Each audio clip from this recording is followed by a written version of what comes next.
സിദ്ധാർത്ഥന്റെ മരണത്തിൽ മർദ്ദിച്ച കുന്നിന്റെ മുകളിൽ പ്രതികളെ എത്തിച്ച് തെളിവെടുപ്പ് നടത്തി. രഹൻ, ആകാശ് എന്നിവരുമായാണ് തെളിവെടുപ്പ് നടത്തിയത്.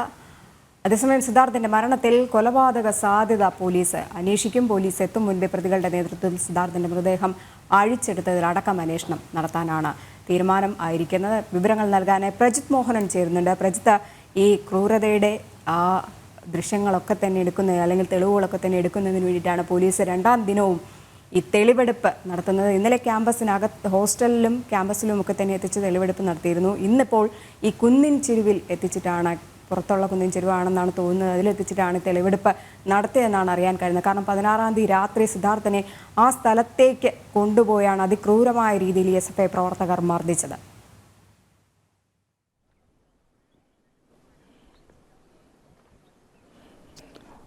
വളരെ അപ്രതീക്ഷിതമായിരുന്നു ഇന്നത്തെ ഈ പോലീസിന്റെ നീക്കം. പ്രത്യേകിച്ച് ഇന്നിവിടെ പ്രതിപക്ഷ സംഘടനയുടെ അടക്കം മാർച്ച് നടക്കുന്നുണ്ട്. അതുമായി ബന്ധപ്പെട്ട് വലിയ പോലീസ് സന്നാഹങ്ങളും നിലനിൽക്കുന്നുണ്ട്. ഒപ്പം ഒരു സംഘർഷ സാധ്യതയൊക്കെ നിലനിൽക്കുന്ന ഈ സാഹചര്യത്തിൽ പോലീസ് പ്രതികളുമായി ഇന്ന് ഉച്ചയ്ക്ക് ശേഷമായിരിക്കും തെളിവെടുപ്പ് നടത്തുക എന്നുള്ളതായിരുന്നു നമ്മൾ കരുതിയിരുന്നത്. പക്ഷേ പോലീസ് വളരെ അപ്രതീക്ഷിതമായി ഇന്ന് തെളിവെടുപ്പ് നടപടികളുമായി മുന്നോട്ട് പോയി.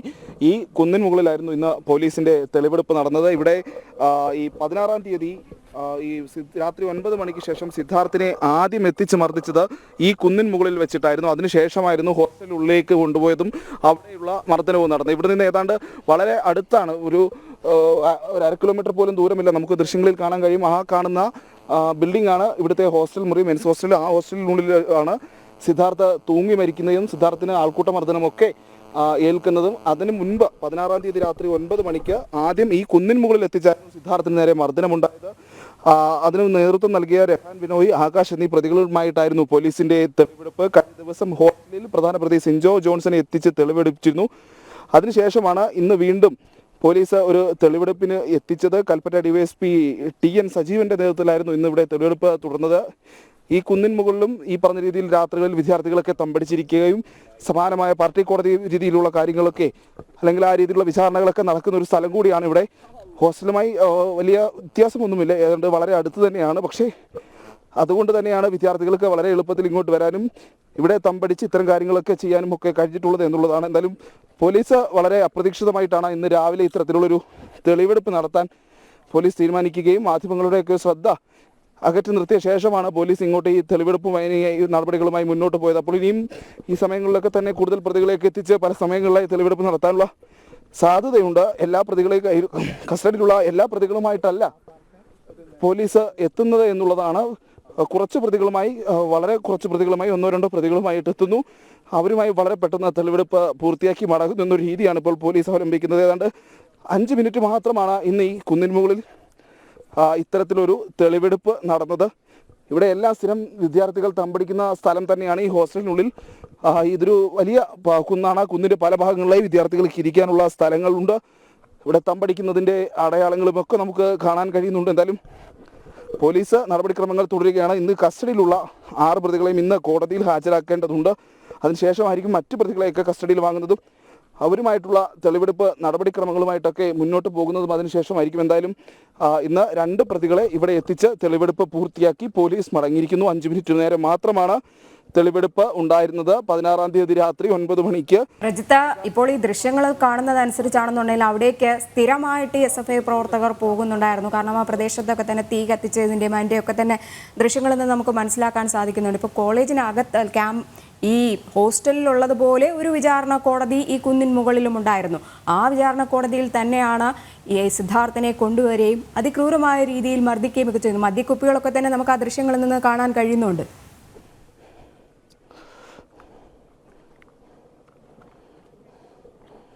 മദ്യക്കുപ്പികളും സിഗരറ്റിൻ്റെയൊക്കെ അവശിഷ്ടങ്ങളും അതുപോലെ തന്നെ കോളേജിലെ ഒരു പ്രാക്ടിക്കൽ റെക്കോർഡിൻ്റെയൊക്കെ ഒരു പഴയ ബുക്കുമൊക്കെ ഇവിടെ ഇങ്ങനെ കിടപ്പുണ്ട്. അതായത് ഇവിടെ സ്ഥിരം ഇത്തരത്തിൽ തമ്പടിക്കുകയും മദ്യപാനമൊക്കെ നടക്കുന്ന ഒരു സ്ഥലമാണ് എന്നുള്ളതാണ്. അതായത് ഈ ഹോസ്റ്റലിൽ തങ്ങുന്ന വിദ്യാർത്ഥികളുടെ ഇത്തരത്തിൽ മദ്യപാനത്തിനുമൊക്കെയുള്ള കേന്ദ്രമാണ് ഈ കുന്നിൻ മുകൾ എന്ന് പറയേണ്ടിയിരിക്കുന്നു. കാരണം ഈ ഇവിടുത്തെ മെൻസ് ഹോസ്റ്റൽ ഈ ക്യാമ്പസ് വളപ്പിനുള്ളിൽ തന്നെയാണുള്ള സ്ഥലമാണ്. ഈ ക്യാമ്പസ് വളപ്പിനുള്ളിൽ തന്നെയാണ് ഇത്തരമൊരു കുന്നുമുള്ളത്. ഈ മെൻസ് ഹോസ്റ്റലിനും ഇതിനപ്പുറത്ത് തന്നെ ലേഡീസ് ഹോസ്റ്റലും ഇതിനടുത്ത് തന്നെയുണ്ട്. അപ്പോൾ ഈ കുന്നിൻപുറം വിദ്യാർത്ഥികളുടെ ഒരു ഇത്തരത്തിൽ ഒത്തുകൂടുന്ന ഒരു കേന്ദ്രമാണ് എന്നുള്ളതിന് വ്യക്തമായ തെളിവുകൾ നമുക്ക് ഇവിടെ നിന്ന് കാണാൻ കഴിയുന്നുണ്ട്. പ്രത്യേകിച്ച് ഈ മദ്യക്കുപ്പികളുമൊക്കെ ഇവിടെ ഇത്തരത്തിലുള്ള മദ്യപാനമൊക്കെ നടക്കാറുണ്ട്. ആ മേഖലയിലാണ് SFI ഇവിടെ ഒരു തമ്പടിക്കുന്ന കേന്ദ്രം എന്നുള്ളതിനും കൂടി ഇത്തരം തെളിവുകളൊക്കെ അതിനൊരു സാക്ഷിയാവുകയാണ്. എന്തായാലും ഇവിടെ സ്ഥിരം വിദ്യാർത്ഥികൾ തമ്പടിക്കാറുണ്ട്. ഇവിടേക്ക് തന്നെയാണ് അവർ സിദ്ധാർത്ഥിനെ എത്തിച്ചത്. ഇപ്പോൾ മദ്യപാനം അടക്കം നടക്കുന്ന ഒരു മേഖലയാണ്. ഹോസ്റ്റലിലെ വിദ്യാർത്ഥികൾ ആയിരിക്കും ഇവിടെ പ്രധാനമായും എത്തുക എന്നുള്ളതുണ്ട്. കാരണം ഈ ക്യാമ്പസിനുള്ളിൽ, ഈ വെറ്ററിനറി സർവകലാശാലയുടെ പരിധിക്കുള്ളിൽ തന്നെ അകത്ത് തന്നെയുള്ളൊരു സ്ഥലമാണ്. പുറത്തുനിന്നുള്ളവർക്ക് അങ്ങനെ ഇങ്ങോട്ട് എത്തിച്ചേരാനുള്ള സാധ്യതകളുമില്ല. അപ്പോൾ ഹോസ്റ്റലിനുള്ളിൽ ഉള്ള ആളുകൾ തന്നെ ആയിരിക്കണം ഇവിടെ ഈ മദ്യപാനമൊക്കെ നടത്തിയതെന്ന് നമുക്ക് പറയേണ്ടി വരും. നമുക്ക് പൂർണ്ണമായി പറയാൻ കഴിയില്ല എങ്കിലും അതിനുള്ള സാധ്യതകൾ തന്നെയാണ് ഈ കാണുന്നത്. പ്രജിത്ത് പറഞ്ഞ അനുസരിച്ചാണെങ്കിൽ ഇതിനടുത്തായിട്ട് തന്നെയാണ് ഈ വിമൻസ് ഹോസ്റ്റലും ഉള്ളത്. പെൺകുട്ടികളടക്കം താമസിക്കുന്ന ഹോസ്റ്റലും അതിനടുത്തായിട്ട് തന്നെയുള്ളത്. എന്ത് സുരക്ഷയിലാണ് ഈ പെൺകുട്ടികളടക്കം ആ ഹോസ്റ്റലിൽ താമസിച്ചിട്ടുണ്ടായിരുന്നത്? ഒപ്പം ഇവിടേക്കൊരു വഴിയുണ്ട്, ഇവിടേക്കൊരു സഞ്ചാരമുണ്ട്, ഇവിടേക്ക് സൗരവ്യവഹാരം SFI പ്രവർത്തകർ നടത്തുന്നുണ്ട്, ഇവിടെ വെച്ച് അതിക്രമങ്ങളൊക്കെ തന്നെ നടത്തുന്നുള്ള കാര്യവും ഈ ഡീൻ അടക്കമുള്ളവർക്കറിയാം. അപ്പോൾ ഇവരെ സ്വതന്ത്രമായിട്ട് വിടുക തന്നെയാണ് ചെയ്തിട്ടുള്ളത് ഇത്രയും വർഷക്കാലവും.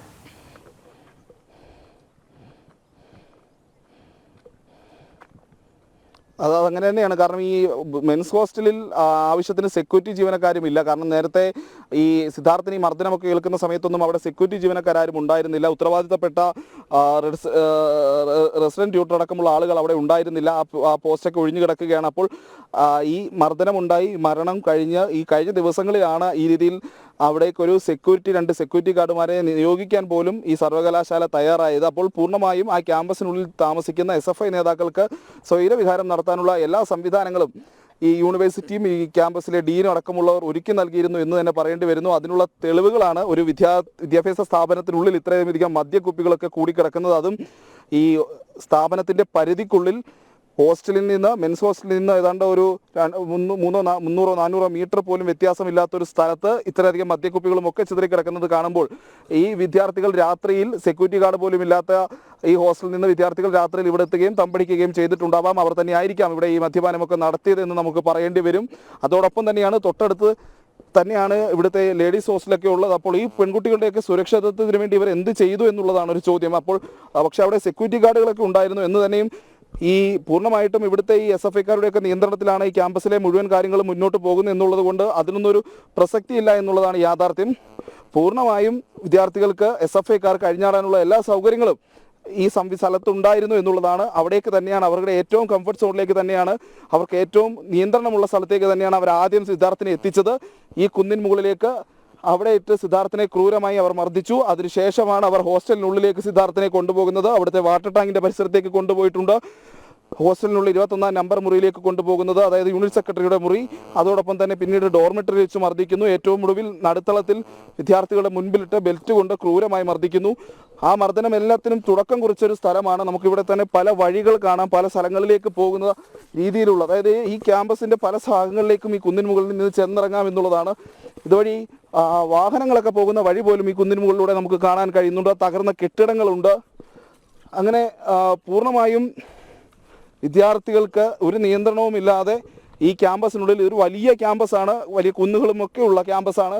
അപ്പോൾ പലയിടങ്ങളിലായി ഒറ്റപ്പെട്ട ഒരുപാട് സ്ഥലങ്ങളുണ്ട്. ഇവിടെ വിദ്യാർത്ഥികൾക്ക് എന്തും ചെയ്യാൻ കഴിയും. പ്രത്യേകിച്ച് നിയന്ത്രണത്തിന് ആളുകളില്ല, നിയന്ത്രിക്കാൻ ചുമതലപ്പെട്ട. അതാണ് പ്രജിത്ത്, രാജ്യത്ത് തന്നെ അറിയപ്പെടുന്ന ഒരു സർവകലാശാലയാണ് ഈ പൂക്കോട് വെറ്റിനറി സർവകലാശാല എന്ന് പറയുന്നത്. ഈ ഒരു സംഭവം അറിഞ്ഞാൽ പിന്നെ രക്ഷിതാക്കൾ എങ്ങനെയാണ് സുരക്ഷിതമായി ഈ കോളേജിലേക്ക് കുട്ടികളെ വിടുക? കാരണം ഈ കോളേജിൽ ഈ ഹോസ്റ്റലിൽ നിന്ന് ഇറങ്ങുമ്പോൾ അവിടെ CCTV ക്യാമറകൾ ഉണ്ടാകണം. ആ CCTV ക്യാമറകൾ പോലും എല്ലായിടത്തുമുള്ള CCTV ക്യാമറകൾ പോലും ഈ SFI പ്രവർത്തകർ നശിപ്പിച്ചിരിക്കുന്നു. കാരണം ഈ കുന്നിൻ ചെരുവിലേക്കൊന്നും പോകുന്നത്, ഈ വിദ്യാർത്ഥികളെ മർദ്ദിക്കുന്നതിന് വേണ്ടി കൊണ്ടുപോകുന്നതൊന്നും കാണാതിരിക്കാൻ വേണ്ടിയിട്ട് വളരെ ആസൂത്രിതമായിട്ട് തന്നെ അവർ ഈ ക്യാമറകൾ വരെ നശിപ്പിക്കുകയാണ് ചെയ്തത്. പക്ഷേ അങ്ങനെ ചെയ്യുമ്പോഴും ഇതിന് അധികൃതർ എവിടെ പോയി? ഈ സംഭവത്തിനെല്ലാം അവർ കൂട്ടുനിന്നു എന്നതിന് തെളിവുകളാണ് വീണ്ടും വീണ്ടും ഓരോ ദിവസം ചെല്ലുന്തോറും, ഈ സിദ്ധാർത്ഥിന്റെ മരണത്തിന് ഓരോ ദിവസം ചെല്ലുന്തോറും പുറത്തു വരുന്ന വാർത്തകൾ അവരതിന് സപ്പോർട്ട് തന്നെയായിരുന്നു. SFI പ്രവർത്തകർക്ക് അവർ കീഴടങ്ങുക തന്നെയായിരുന്നു എന്ന് തന്നെയല്ലേ?